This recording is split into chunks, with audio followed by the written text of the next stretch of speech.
PingSunday has the special permission of Coach Chen Kangning. Please don't upload the video without the permission of Coach Chen and PingSunday. Okay. What to do if it goes out of bounds? You keep going out of bounds. Go with the flow. Beautiful. Go with the flow. Okay. Couldn't break in time. You need to know how to stop.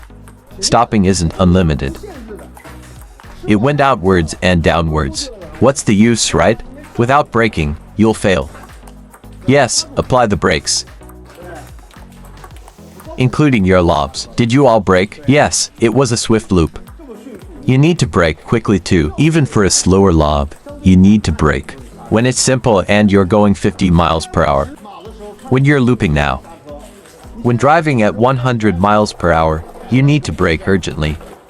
Yes, lobbing is like going 50 miles per hour. Going at 100 miles per hour, you need to brake for a lob too. Yes, you need to brake harder. Do you need to brake harder? When you lob again. Right, you also brake, just not as urgent. But just now, when you lob, you know you have to brake. Without braking when looping, won't it fly off? Looks good, you just stopped it, right? Applying outward force stopped it. Yes, so when you lob. Lobs are about gentle braking.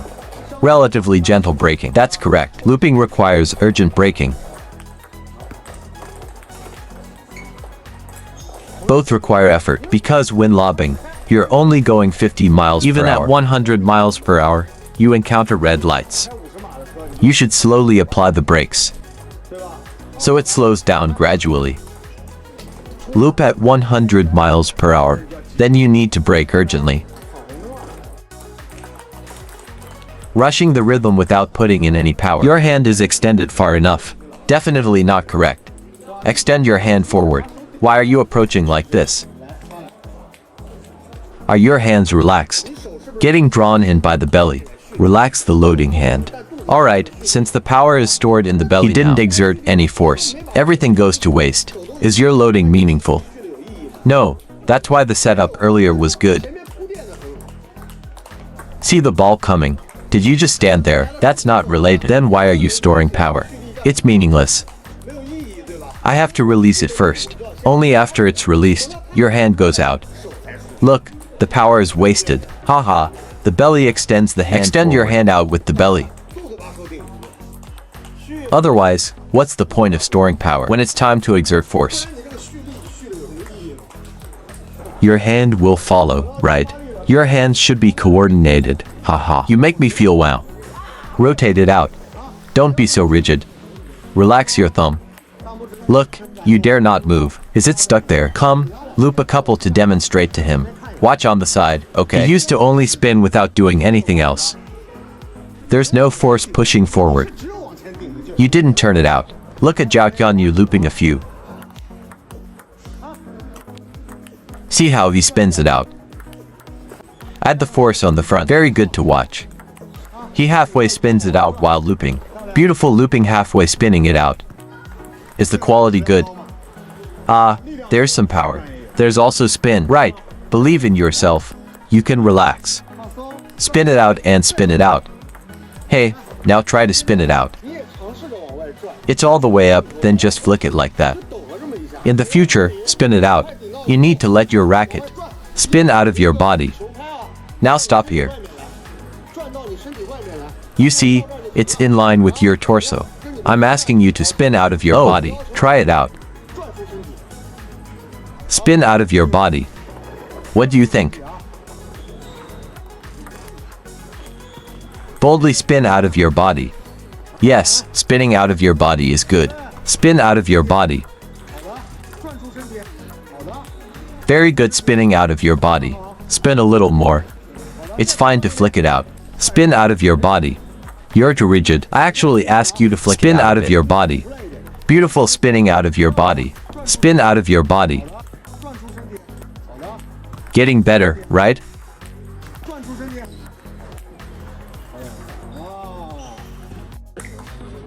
You have this feeling when releasing it. The power released is not correct. From relaxation to acceleration to braking. Accelerate outward then brake. It's this kind of feeling you have. Are you releasing it? This one is easy to lose. Another thing is the uniform speed movement is too big. The power released. And what about me? Right. I suddenly apply force. In this segment, you release all the power. Is that how it ends? What are you doing? Is it obvious that you release it like this? Are you mimicking well? I have this feeling. Just like driving a car. Stepping hard on the accelerator and braking sharply. Braking sharply means braking. Right?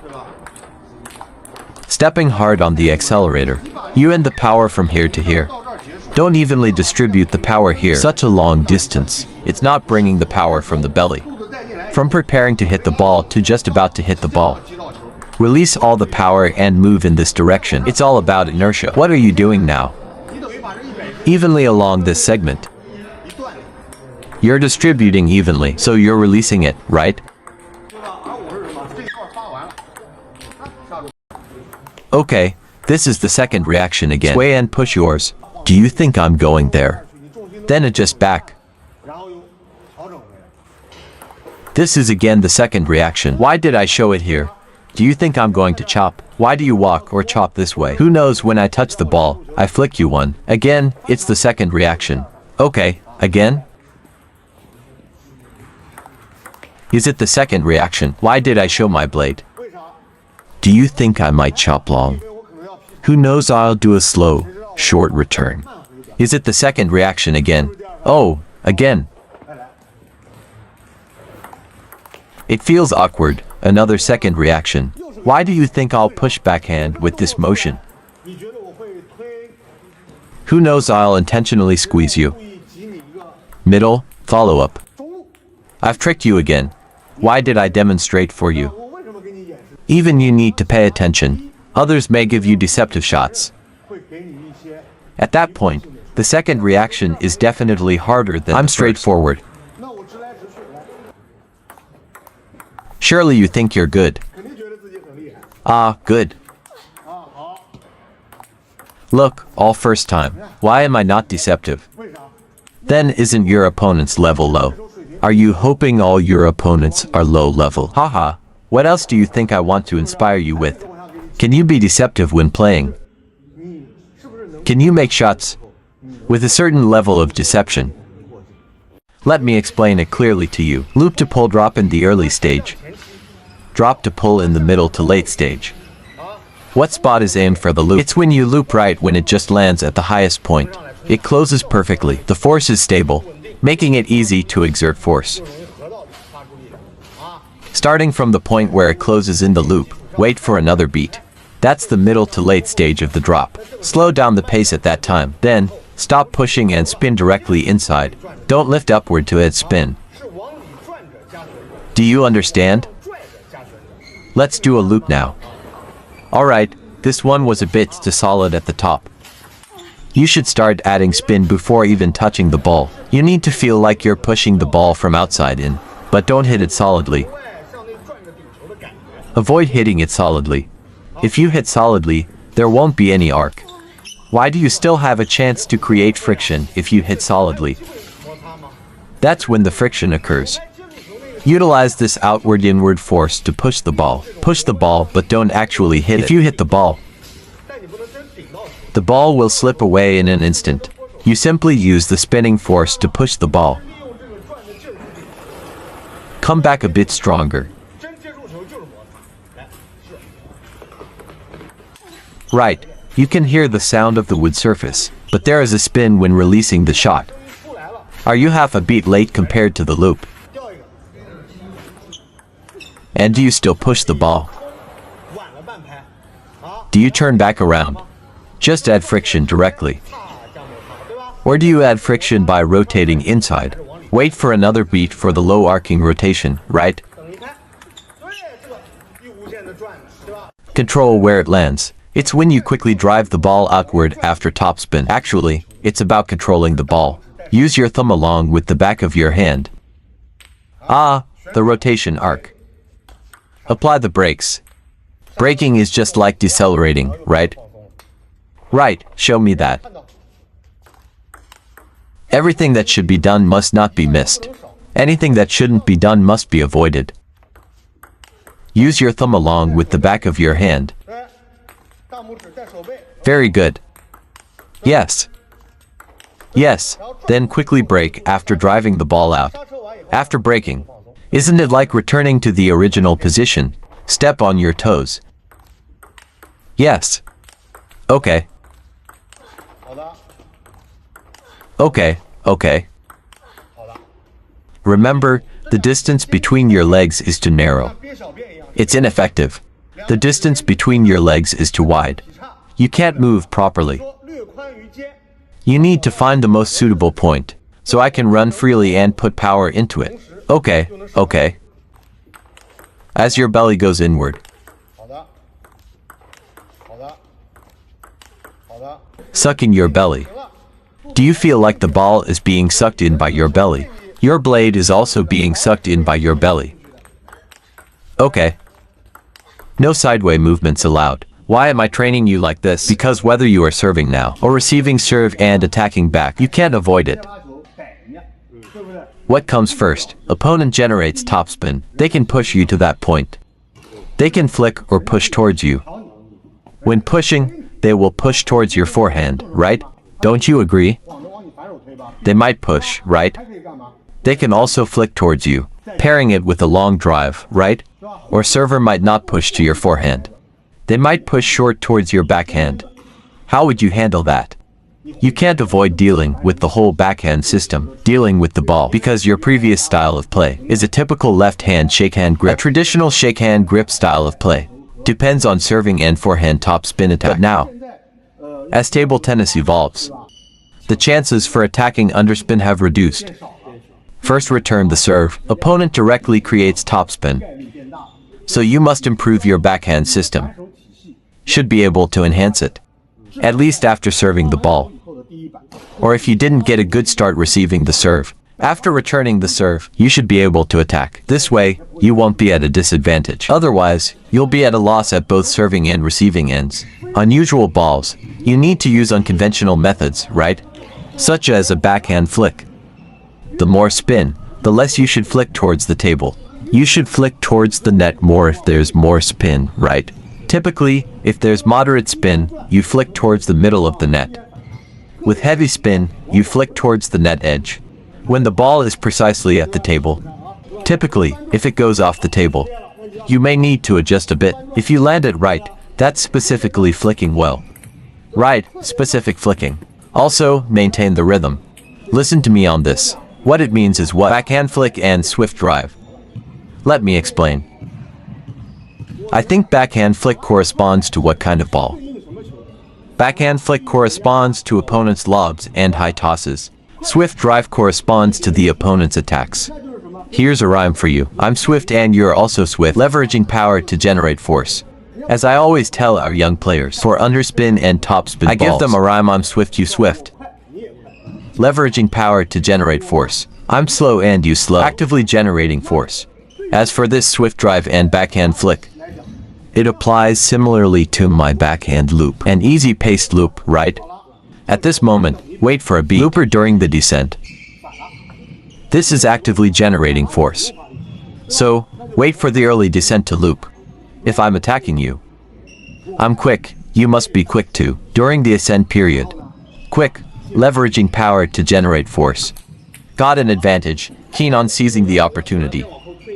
You can see the opponent lobbing. Take a half step back appropriately. Shift your weight while stepping back half a step, no problem. Why isn't this called retreating? This is called a dancing by pulling back. What are you doing this for? To create better space for yourself. To facilitate applying force and curving the line. Otherwise, the ball will just hit you. The current issue lies in the rhythm. The timing might get a bit mixed up, right? That's why I explained to you what balls need swift driving. What's the rhythm for swift driving? Looping during the ascent period. Remember, there's a difference during the early and late descent. Different power application rhythm for each, and for different incoming balls, there is a different rhythm of power application. Just wait a bit. Where to loop? Oh, okay. Yes. Got it. What's the issue with your backhand? You're turning outward, that's correct. Actually, you should be turning inward to outward. What's the backhand? It's your upper arm. Your upper arm controls the forearm. The forearm controls the wrist and fingers to generate power. The whole shoulder is turning outward. In reality, this doesn't affect the ball. When the opponent strikes, you have no problems at all. What should you pay attention to? It's not the upper arm actively moving outward. No, it's the core pushing the hand forward. When you feel the ball is coming near, are you using your thumb to guide your hand back? Where is the back of your hand? This is the rubber. This part is your red side. You are neglecting the existence of the blade. The thumb guides the back of the hand. You see the thumb turning outward, guiding the back of the hand outward to exert power. Do you whirring? No force. The wrist on top extends to the forearm. Will they exert force? They will exert force. What do you call it then? Understand? When you reach this part, the forearm starts to exert force. What role does the upper arm play after that? Or actively generate power? No, the upper arm also exerts force. Control what? Control this entire arm from getting disorganized or clumsy. The purpose of the upper arm exerting force is to control. Try these two actions. Understand it. Thumb guides the back of the hand. Yes. Then the back of the hand guides the forearm. Do you feel any clumsiness in that area? Do you feel more relaxed than before? Your arm feels more relaxed. The role of the upper arm is strictly for control. Has the motion become smaller, more concise? When you mentioned braking, I paused. Because I am controlling them. Some say when playing, don't use force in the upper arm. Why so? If the upper arm is relaxed, what happens to the motion? When the upper arm is relaxed, don't you float? Can the upper arm actively exert force to play? You also cannot actively use the upper arm to play. It has nothing to do with them. Then you're like an empty frame. In fact, you have no feelings. That's why we need the fingers to guide the wrist. The wrist guides the forearm to exert force when playing. The upper arm controls them from getting disorganized. Okay.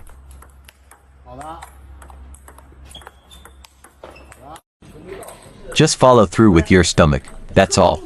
Oh, I see. When you follow through with your stomach. When you don't see my hand move, he follows through with his stomach. It's just to the left of the navel. Am I going elsewhere? Did I dig down first? Did I go outside of my body? Not at all. When I relax my stomach and come through, it's just to the left of the navel. Stomach pushes out. After he puts some effort in, almost touching the ball. Turn outward. Stop suddenly like a brake. Reset. The racket moves along with the stomach. In case there's a curve, I just need to adjust with my feet. Whether following my hand or here, I can always find the spot. When you see the ball start to curve with your hand. Wow, what kind of shot are you playing? Just follow through with your stomach. Or continue. Don't let go. Just relax and follow through with your stomach. That's enough. Yes, turn outward. Read more about table tennis on my blog, PingSunday.com. Get free ebook and coaching advices. See you in the next video.